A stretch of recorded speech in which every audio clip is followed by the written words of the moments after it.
I just wanted to mention about the position of the dynamo, because there's a couple of things I've discovered from people writing in.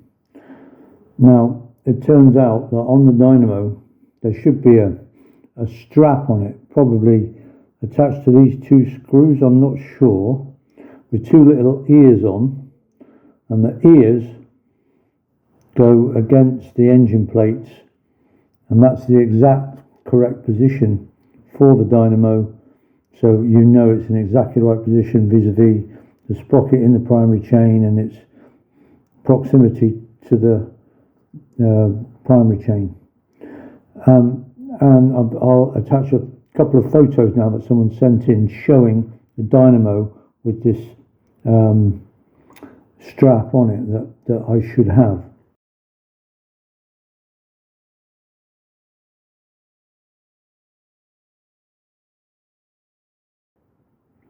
Now, when they sent the photos in, I thought, either I'm missing the strap, or maybe they introduced the strap after they made my bike to try and, because people had done what I'd done and accidentally slid the dynamo too far across, and the dynamo chain had interfered with the primary chain. But then someone else has written in and said, well, it was a bit of a mystery solved for me. These sort of oblong cutouts in the engine plates, they are for that strap. So obviously you turn the dynamo to those sort of like little ears line up with the holes. Then you can slide the dynamo in with the ears and then twist it. And once it's twisted, that's when the ears go up against the engine plate and hold it in place. And so mine obviously should have those ears, because that's why there's a cutout in the engine plates to allow that bracket, locating bracket if you like, to be slid in on top of the dynamo, and then it's turned and it makes sure the dynamo's in exactly the right place. So just wanted to clear that up, and now it makes perfect sense as to why there are these three holes in the engine plate, these three cutouts, and they're for that locating bracket that I don't have.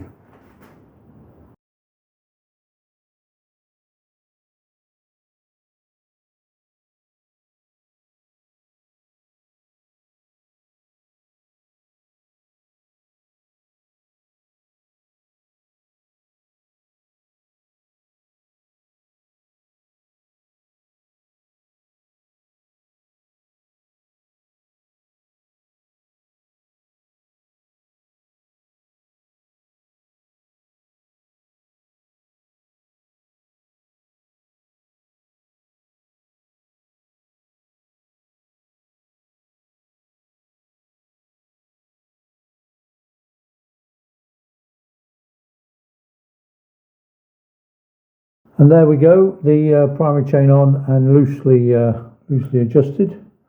Please note that I haven't put the shock absorber on the crankshaft, because it's a shock absorber that turns the engine sprocket. So if I leave it off, then I can turn things around. I can turn all the primary round. Obviously, when the shock absorber is on, this big, get it right. So that goes on, followed by the spring, and that will lock. So then I won't be able to turn things around. So it's nice. I can leave things so I can turn things around, as it is. So next thing I'm going to do is put the clutch on, because don't forget I'm going to try and adapt this outer cover so that I can put the cover on after the clutch, which will improve things greatly. Okay, so now I'm going to bolt the clutch basket on to the chain wheel, and that's held on by these 6 bolts going there, and I'm going to use some Loctite on them, because it's very, very important that they don't come loose. Right, yeah, that was okay actually. 3/8 small 3/8 socket went on those well, and as I say, I've Loctited them. So that's screwed really tight to the chain wheel now. So then the next thing we do is to put the back of the inner clutch there. That's just going to go on there, and then we've got the big washer spacer, and then the nut to go on the end, and then we've got to try and torque that up. Obviously we're going to Loctite it, and we'll torque it up basically as tight as I can get it. Okay, so I'm getting ready to screw the nut on the end of the gearbox main shaft, and in order to do that I need to lock the engine. I need to lock not the engine, the rear of the bike, which is difficult to do, especially because I haven't got the rear brake attached. So what I've done is I've put a clamp on the rear brake lever, clamped it up to hold the rear wheel, and hopefully that will be enough to enable us to tighten that to a good torque. We'll see. Okay, so spacer on, then nut,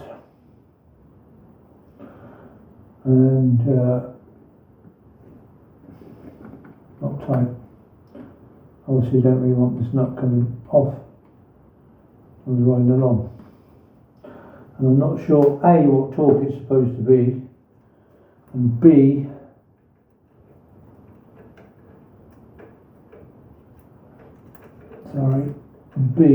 I don't know what torque I can get, because I only locked it with the rear.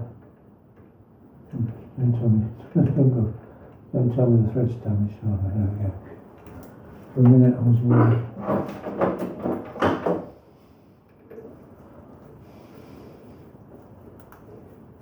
No, it's alright. There we go. Right, I've got the torque wrench set up to 30 foot-pounds. So I would hope that would be the bare minimum that I would get.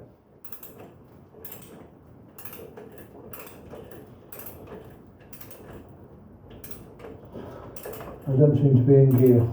It's not helping.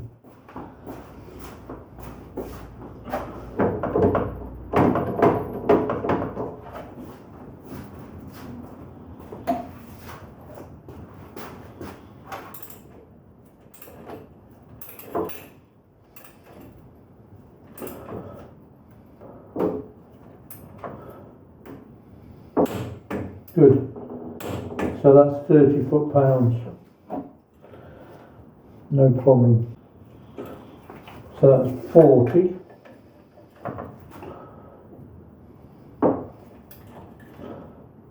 Good. And I'll take it up to 50, and that'll do me. If we can get to 50, I'll be very happy.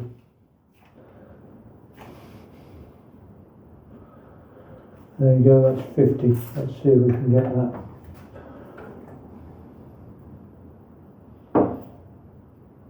Yeah, we've got 50. I think that'll do us with the thread lock as well. Good. Everything's solid. You take the clamp off now, the rear brake.